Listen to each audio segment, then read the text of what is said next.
देश भर में जूनियर डॉक्टरों का हड़ताल जो है वह जारी है। वह आज कहें आपातकालीन सेवा को छोड़ करके और कुछ भी सेवा वह देने से असमर्थ है, वह देने से इनकार कर रहे हैं। और जो आरजी कर मेडिकल कॉलेज और हॉस्पिटल के जिस तरीके से एक प्रशिक्षु डॉक्टर के साथ में जो जघन्य अपराध हुआ है, उस अपराध और उसके बाद जो हत्या कर दिया गया, इस हत्या के खिलाफ में लोगों के मन में आक्रोश है। और उसी आक्रोश को लेकर के जो जूनियर डॉक्टर हैं वह हड़ताल पर हैं और वह हड़ताल गए हैं। इसका असर आपको रांची के रिम्स में भी दिख रहा है कि रांची के रिम्स के भी डॉक्टर जो है वह हड़ताल पर हैं। जूनियर डॉक्टर जो है वह हड़ताल पर हैं और वह मांग कर रहे हैं कि जब तक सुरक्षा नहीं तब तक ड्यूटी नहीं, यानी सुरक्षा मिलेगा तभी वह ड्यूटी करेंगे, ऐसे वह ड्यूटी नहीं कर पाएंगे। इस पर जो कलकत्ता हाई कोर्ट है वह भी संज्ञान लेकर के वहाँ भी न सुनवाई चल रही थी, तो कलकत्ता हाई कोर्ट ने भी इस पर खेद प्रकट किया है और वह भी जो लोग आंदोलन कर रहे हैं उनके साथ में कोर्ट भी खड़ी दिखाई पड़ रही है।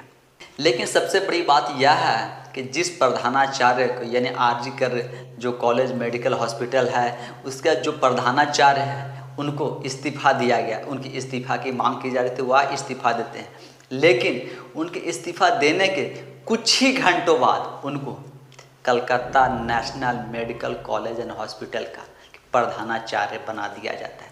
यानी वह भाई आरजी कर हॉस्पिटल से तो वह क्या इस्तीफ़ा देते हैं, लेकिन Calcutta national hospital and research centre और कॉलेज का उनको फिर से प्रधानाचार्य बना दिया जाता है। यानी एक तरफ इस्तीफ़ा होता है, दूसरी तरफ उनको फिर से प्रधानाचार्य, यानी कहें कि इस्तीफ़ा से तो ज़्यादा उनका प्रमोशन दे दिया गया।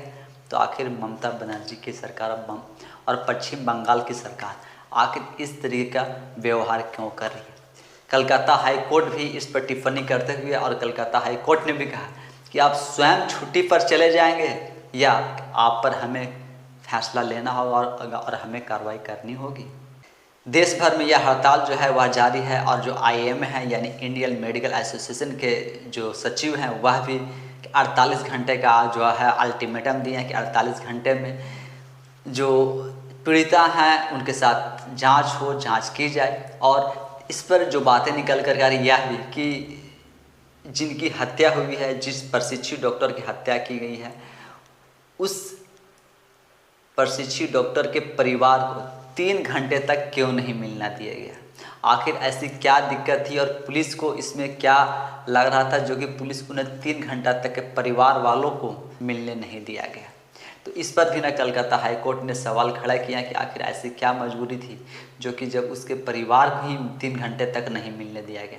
और पहले बताया गया कि नहीं वह क्या इंजर्ड है, उन्हें क्या एक्सीडेंट हुआ है तो वह क्या एडमिट है, उसके बाद फिर बताया जाता है कि नहीं वह कोमा में है, उसके बाद फिर बताया जाता है कि नहीं वह डेट है।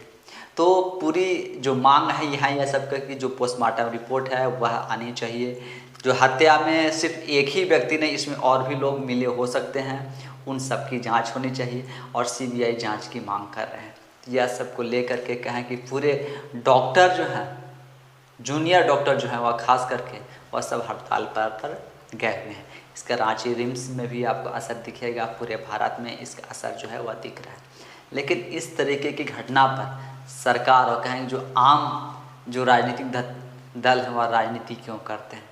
जब एक परिवार की जिनकी बेटी की मौत हुई है वह उस परिवार को 3 घंटे तक क्यों नहीं मिलने दिया जाता है? आखिर 3 घंटे तक पकाया जा रहा था, आखिर कौन सी बात थी और ऐसी क्या बात थी जिसे छिपाया जा रहा था? और अगर छिपाया नहीं जा रहा था, कुछ भी उसमें लिपापोती नहीं की जा रही थी, फिर 3 घंटे तक के परिवार वालों को क्यों नहीं मिलने दिया गया?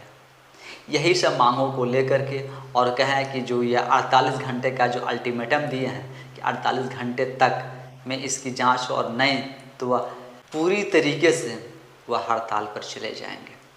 इसमें जो मांग की गई है कि जो पुलिस के द्वारा जो बर्बरता किया गया, जो आंदोलनकारी जो आंदोलन कर रहे थे, जो हड़ताल पे हैं, उन पर पुलिस जो बर्बरता की गई है तो पुलिस से भी माफ़ी की मांग की जा रही है, यानी पुलिस से भी माफ़ी मांगने की बात कही जा रही है। तो यह प्रशिक्षु डॉक्टर के साथ में जिस तरीके की घटना जो पश्चिम बंगाल में घटी है और आरजी कर जो हॉस्पिटल में घटना यह जो घटी है यह बहुत ही जघन्य और यह बहुत ही जघन्य अपराध है।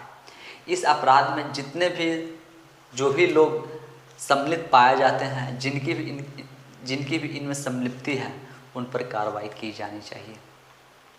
लेकिन कार्रवाई की जगह जिस प्रधानाचार्य की इस्तीफा की मांग करते हैं वह इस्तीफा तो दे देते हैं, लेकिन कुछ ही घंटों में दूसरे कॉलेज मेडिकल में उन्हें फिर से प्रधानाचार्य बना दिया जाता है।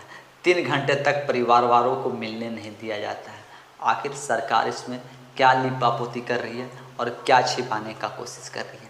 जब इस तरीके की घटना घटती है और जब इस तरीके के लोग आंदोलन करते हैं, वह आंदोलन को भी दबाया और कुचलने का जब काम सरकार करती है, तब आप सब क्या सोचते हैं और आपके मन में क्या विचार होता है, वह सब भी आप हमें कमेंट्स के माध्यम से ज़रूर बताएं। धन्यवाद।